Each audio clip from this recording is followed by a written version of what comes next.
여호수아 15장 13절로 19절 말씀이 되겠습니다. 19절은 우리 다같이 한 목소리로 읽도록 하겠습니다. 구약 성경 343페이지가 되겠습니다. 343페이지.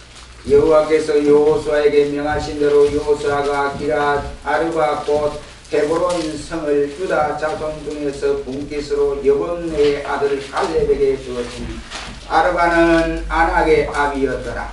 갈렙이 거기서 아낙의 소생 곧 그 세 아들 세세와 아히만과 달메를 쫓아내었고 거기서 올라가서 드빌 거민을 쳤는데 드빌의 본 이름은 기럇세벨이라. 갈렙이 말하기를 기럇세벨을 쳐서 그것을 취하는 자에게는 내가 내 딸 악사를 아내로 주리라 하였더니 갈렙의 아우요 그나스의 아들인 온네일이 그것을 취함으로 갈렙이 그 딸 악사를 그에게 아내로 주었더라. 악사가 출가할 때에 그에게 청하여 자기 아비에게 밭을 구하자 하고 나귀에서 내리매 갈렙이 그에게 묻되 내가 무엇을 원하느냐? 9절입니다. 가로되 내게 복을 주소서. 아버지께서 나를 남방 땅으로 보내시오니 샘물도 내게 주소서 하매 갈렙이 빗샘과 하렛샘을 그에게 주었더라. 아멘. 찬양대 찬양으로 영광을 돌리겠습니다.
말씀을 통해서 이 시간에는 갈렙, 온니엘, 악사를 통해서라는 말씀으로 잠시 은혜를 받기를 원합니다.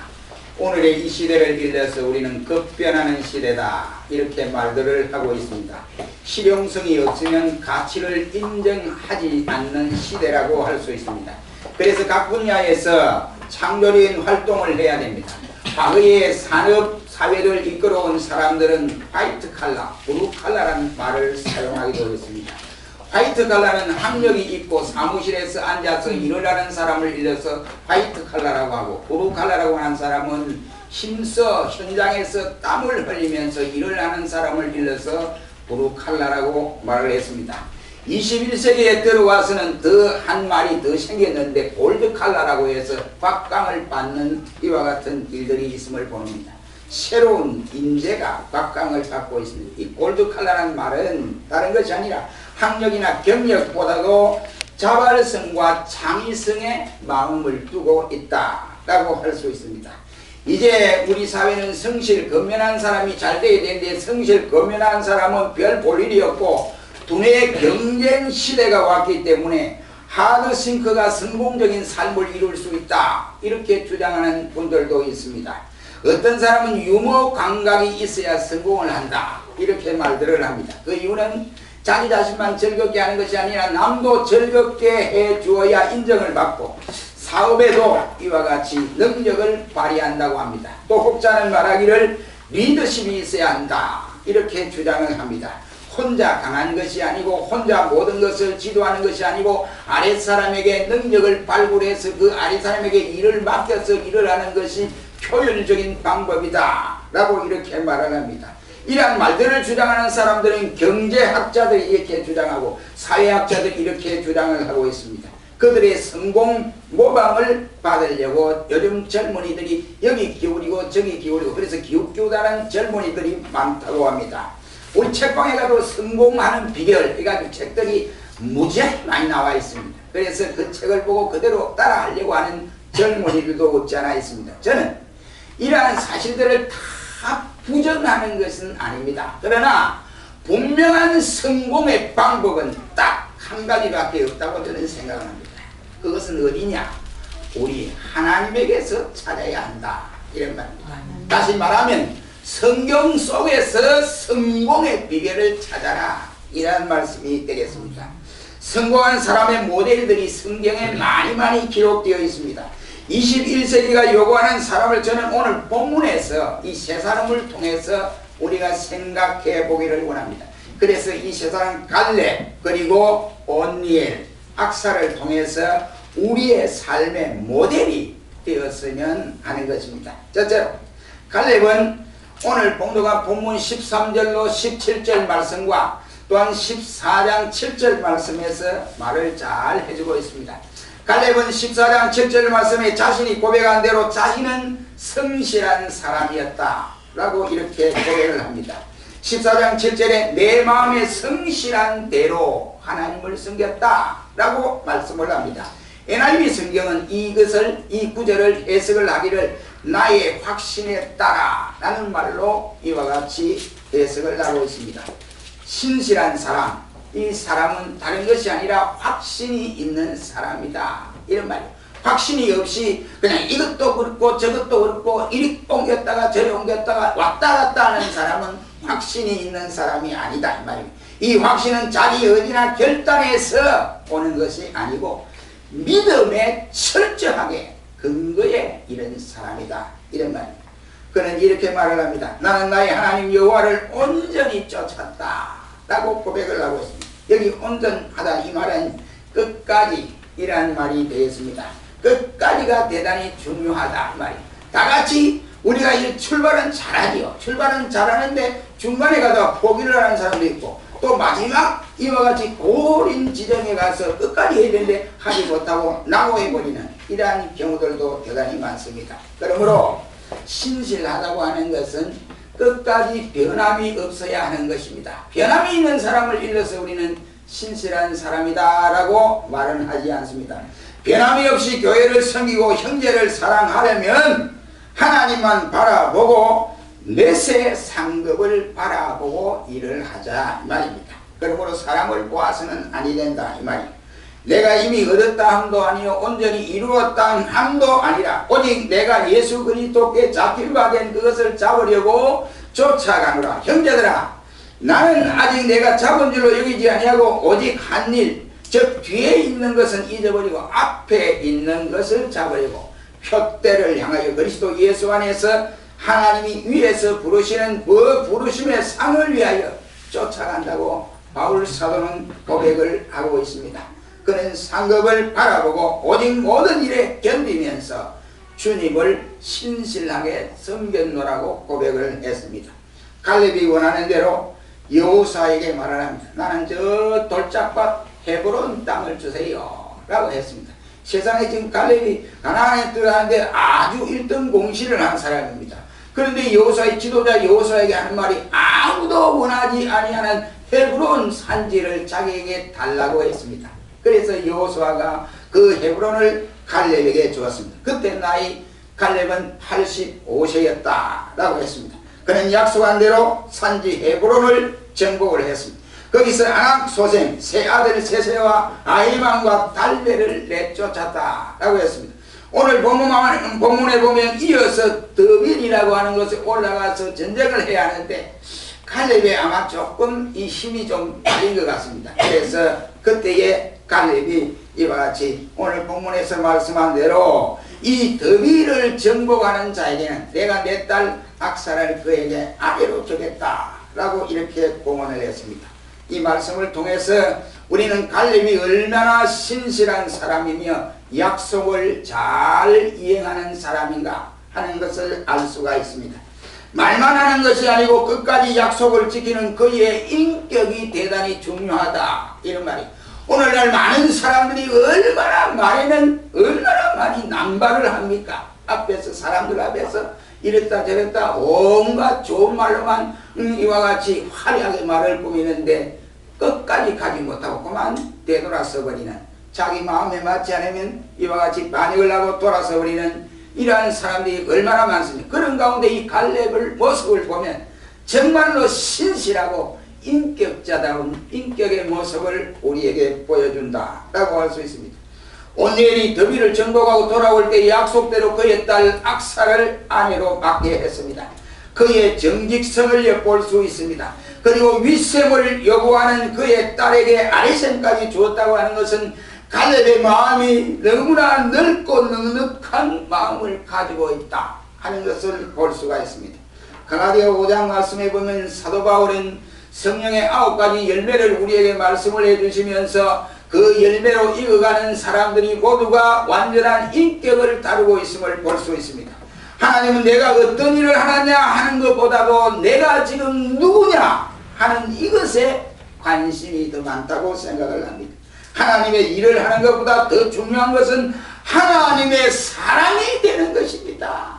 말로만 하나님의 사람이 되는 것이 아니라 하나님의 손에 붙들려서 하나님의 온전한 사람이 되어져야 된다 이 말이에요. 그렇지 않으면 언제 어때 그 사람이 돌아설지 알 수가 없다 이 말이죠. 이 시대는 사람의 성공이나 위대성을 바로 학벌에 두고 아니면 재산이나 아니면 외모로 지위나 배경을 두고 경솔하게 평가하는 경우들이 많습니다. 그래서 이제 우리나라에서는 진정한 지도자를 찾아보기 힘들다 이렇게 말들을 합니다. 요즘에 만나는 사람들의 대부분 보면 전직 대통령에 대해서 욕을 하는 사람들이 대단히 많습니다. 이번에 보니까 대부분의 사람들이 현재의 지도자를 신뢰하지 아니한 듯하는 이러한 느낌을 갖게 됩니다. 우리가 광적 지도자라고 불리웠던 서방 언론들이 비방하는 리비아의 무하마드 알카다비, 그는 전쟁을 하면서도 외부의 세력에 굴하지 아니하고 바로 리비아를 30년간 정부를 이끌어갔던 사람입니다. 물론 지금은 축제를 당하고 있습니다. 왜 그렇습니까? 국민의 절대적인 신뢰를 받았다라고 합니다. 그가 이와 같이 국민의 절대적인 신뢰를 받은 것은 두 가지라고 합니다. 그 이유는 뭐냐? 하나는 자기의 재산 축적을 한 것이 하나도 없었다 이겁니다. 두 번째는 바로 부정부패를 하는 공무원들은 가차없이 사형을 시켜버렸다라고 했습니다. 그래서 1993년도에 한 은행 지점장이 금괴 3개를 밀수하다가 이와 들통이 나서 그 자리에서 국민들 보는 앞에서 처형을 시켰다고 합니다. 요즘 우리 뉴스를 보면 참 장관입니다. 여러분 보세요. 대법원장이 아니면 이와 같이 지위 높은 사람이 돈을 받고 어떻게 했네 이렇게 별의별 이와 같은 뉴스들이 우리의 이 빗전을 혼란스럽게 합니다. 누가 그들의 형을 이와 같이 판결할 수가 있겠습니까? 근래에 우리 와서 보면 콩페리 국제연구기관이 이와 같이 미국, 일본, 유럽, 남미 이 1500명의 최고의 경영자들을 불러놓고 리서치, 설문조사를 했다고 했습니다. 그런데 21세기의 최고 경영자들에게 가장 필요한 것이 뭡니까? 라고 물었더니 하는 말이 88%가 정직성, 윤리성이라고 말을 했다고 합니다. 성공률이 1000분의 1밖에 안 되는 극심한 경쟁을 뚫고 성공한 미국의 실리콘밸리의 첨단 벤처 기업가들이 무엇이 성공의 비결이냐라고 물으니까 그들이 하는 말이 하나같이 정직성을 말씀을 했다고 했습니다. 우리나라의 벤처 기업들은 거의 다 망한다 이런 말이에요. 그럼 왜 망하는 미국의 벤처 기업들은 성공을 하고 우리나라 벤처 기업은 망하는 이유가 뭐냐? 정직성이 결여됐다 이런 말씀이 되겠습니다. 다니엘은 하루에 3번 예루살렘 쪽 창문을 열고 하나님 앞에 기도를 드렸다고 했습니다. 그가 얼마나 하나님 앞에 성실하였는지를 우리에게 깨닫게 합니다. 한 사람이 하나님께 어떻게 하는가 보면 그 사람이 자신의 인생 전체를 어떻게 살고 있는지를 우리는 알 수가 있게 됩니다. 하나님 앞에 성실한 사람은 교회에서도 가정에서도 성실하게 살게 되어 있습니다. 이 시대는 갈렙과 같은 사람이 요구되고 있습니다. 특히 하나님의 교회에서 이런 사람이 많아야 된다 라고 생각을 합니다. 갈렙처럼 성실하시기를 주님의 이름으로 축원합니다. 내 마음에 맞으면 성실하는 체 하다가 내 마음에 수가 털리면 그만 싹 돌아서 버리는 요즘 교회 안에도 이런 사람이 있어요. 참 기가 잘 놀았습니다. 그러니 우리는 권사님 세울 때 이제 누차 이야기해서 아예 서약을 하겠습니다. 그랬습니다. 이제 세워서 하나님이 필요하여 군사를 세웠는데 그 교회 있지 않고 음단들 다 철새처럼 날아가 버리는 이런 경우도 많잖아요. 그러니까 이분들에게 이제 다시 서약을 하는데 절대로 가지 않겠다. 내가 시온성교 주님 죄인 주로 오실 때까지 시온성교 봉사하겠다.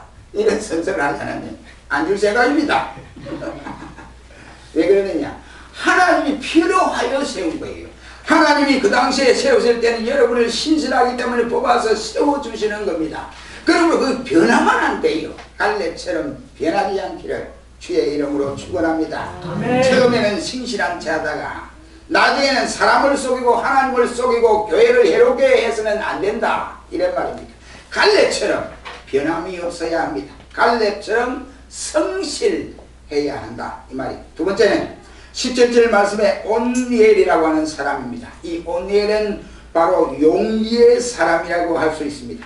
온니엘에 대해서 오늘 성경은 우리에게 이와 같이 소개하기를 갈렙의 아우 그나스의 아들이라고 이렇게 소개를 하고 있습니다. 그는 갈렙의 이야기를 듣고 당당히 바로 나가서 더비를 정복하고 악사를 아내로 얻게 되었습니다. 하나님의 말씀에 순종하기 위해서 열심으로 나가서 싸워서 승리를 하게 되었습니다. 훗날 그는 이스라엘의 최초의 사사가 되었더라고 성경은 밝혀주고 있습니다.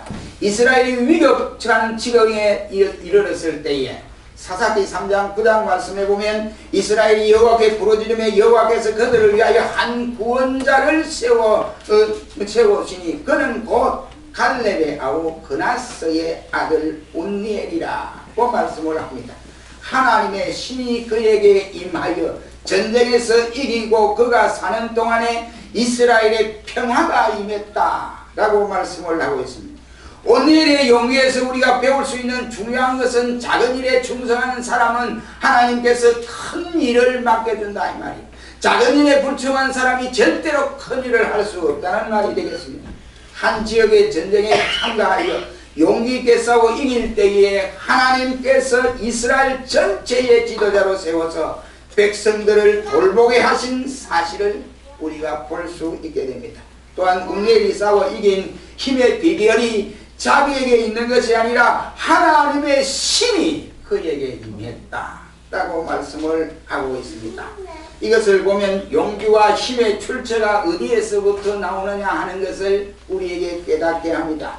힘과 용기는 하나님의 은혜로 이어지는 것이다 이러한 말씀이 되겠습니다.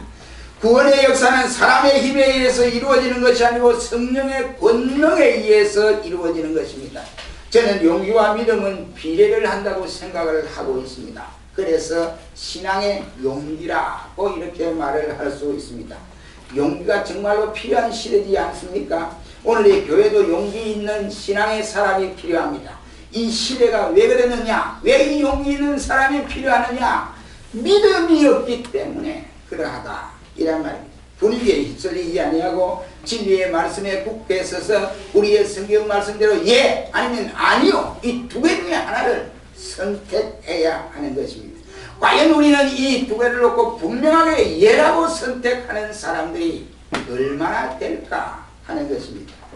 한국교회가 점점 대형화되어가는 좋은 일을 볼 수 있습니다. 그런데 세계에서 세계교회 50대 교회 가운데 우리 한국교회가 3분의 1, 대형교회 3분의 1이 차지한다고 합니다. 문제는 사람이 모인다, 많이 모인다고 좋은 것이 아니라고 저는 생각을 합니다. 문제는 사람이 많이 모이는 것을 평가하자면 차라리 뭐 야구장이나 가든지 아니면 축구장이나 가든지 이렇게 경기장이나 가든지 아니면은 그 외에도 연주장이나 가든지 이러면 좋을 것입니다. 저는 연주를 보고 떠나 야 참 잘됐다 참 잘했더라 이거 끝나버리면 아무런 소용이 없습니다.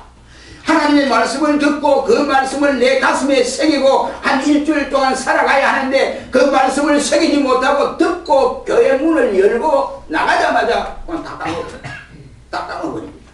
오늘 목사님 설교를 갖다가 열정을 하긴 했는데 하고 뭐 본문도 몰라요. 본문도 모른다. 제목도 모르고 이러면 아무런 소용이 없습니다. 한 주간 어떻게 살아가겠습니까 여러분? 아니 오늘 본문 말씀을 통해서 은혜를 받고 우리가 한 주간을 살아가야 된다고 말입니다. 그래 뭐 말씀을 받았으면 그 말씀이 내 생활에 연결이 되어야지 나의 삶과 아무런 관계가 없으면 소용이 없다 이 말입니다. 그래서 이와 같이 우리가 말씀을 받을 때마다 그 말씀이 내 가슴에 새겨야 되고 그 말씀으로 내가 살아보겠다 이런 각오가 없으면 절대로 안 됩니다.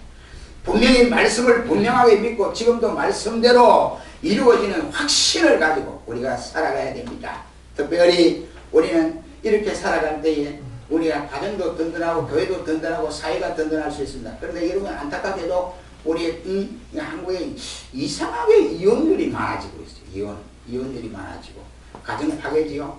그리고 또 젊은이들이 결혼을 빨리 안 한다고 그래요.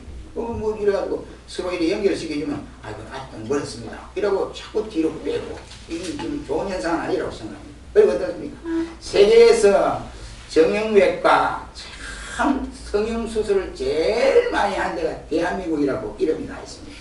그게 뭡니까? 사치와 허영, 사기꾼들이 난무하고 있는 모습을 볼 수 있습니다. 사랑하는 성도 여러분, 이러한 모습들을 어떻게 치료할 수가 있습니까? 그 대답은 하나밖에 없다고 저는 생각을 합니다. 그게 뭐냐? 이 말입니다. 말씀으로 돌아가야 한다.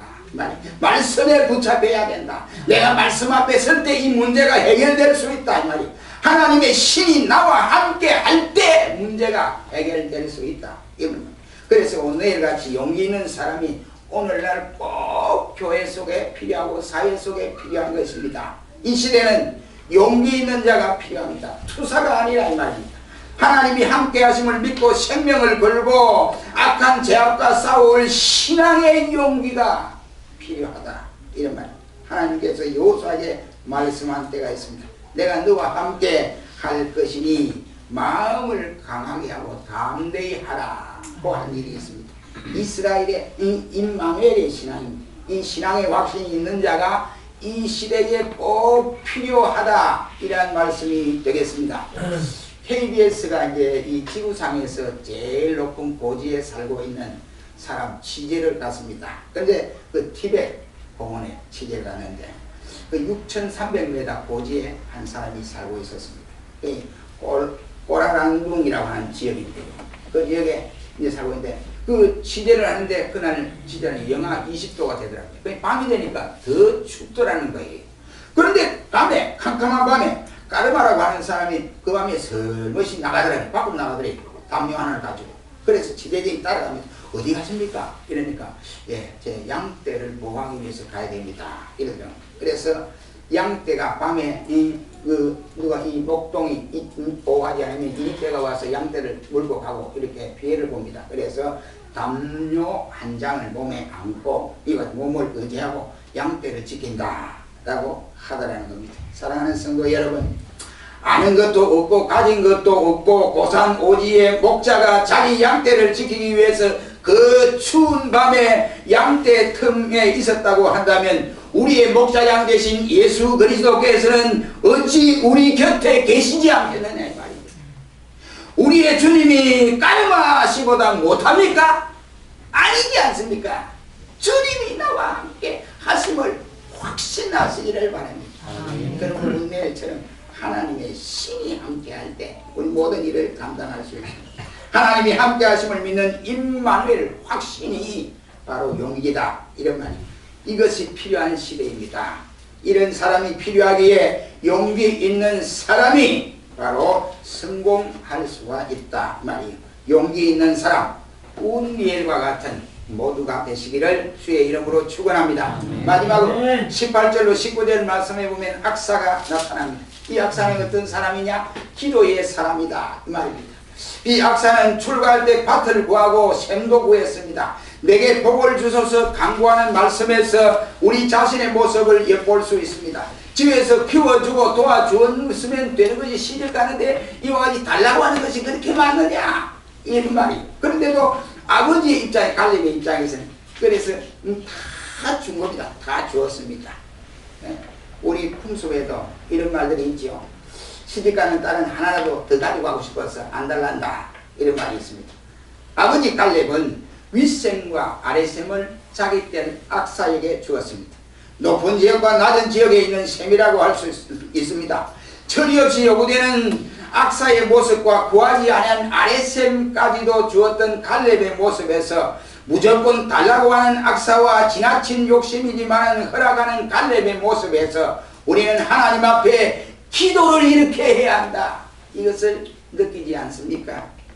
장자가 돌아올 때 아버지는 살찐 송아지를 잡고 동네 사람을 불러서 잔치를 했습니다. 조금 있다가 아들이 덜해서 돌아왔습니다.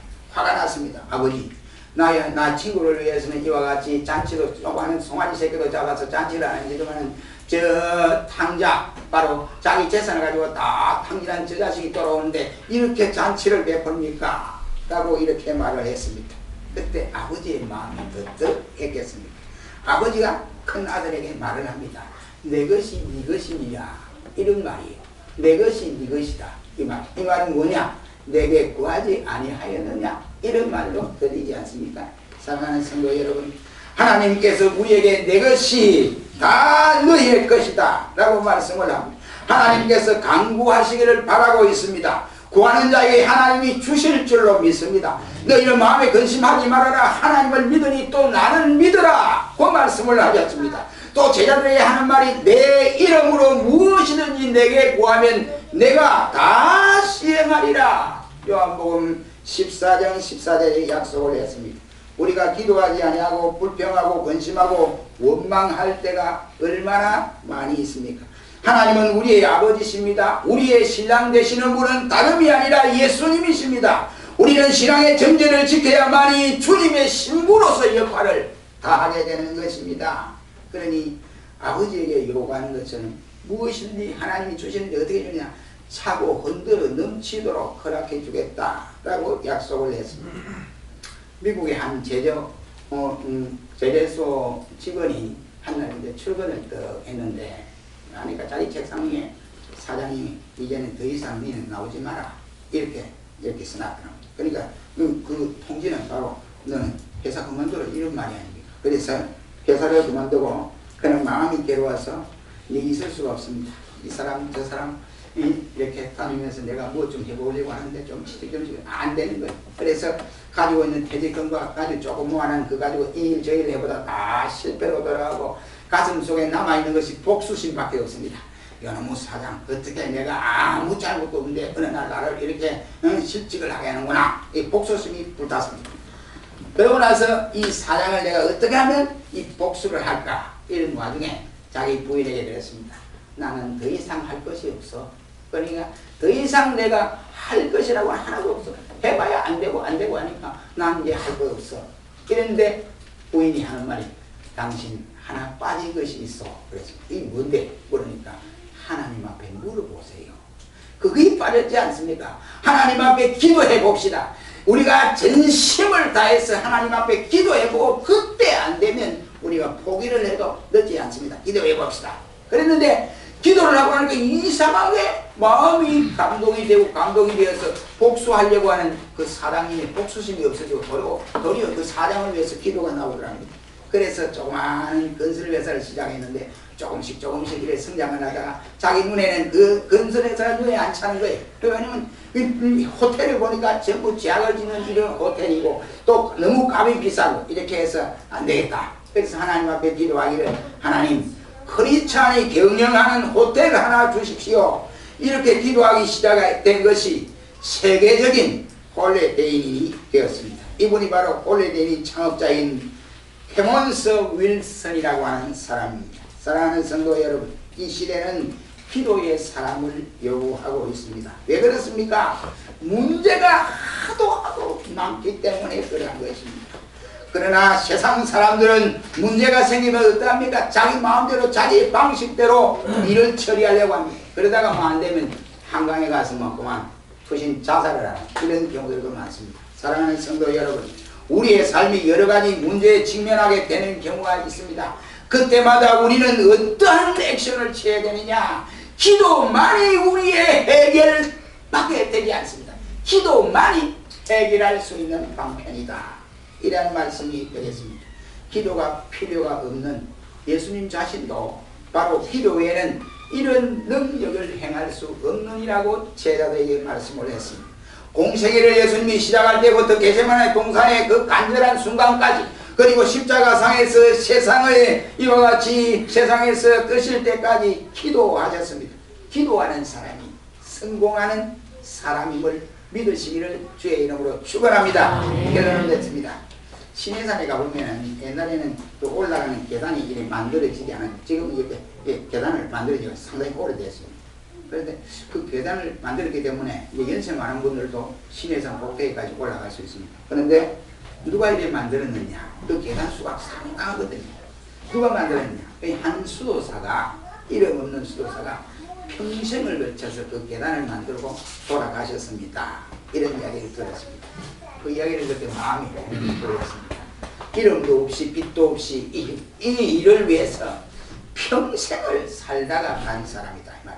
미국의 필라델피아 역에 가면, 대학철에 가면 큰 동상이 세워져 있습니다. 거기에 철도를 건설하다가 죽은 사람들의 이름들이 쫙 기록되어 있습니다.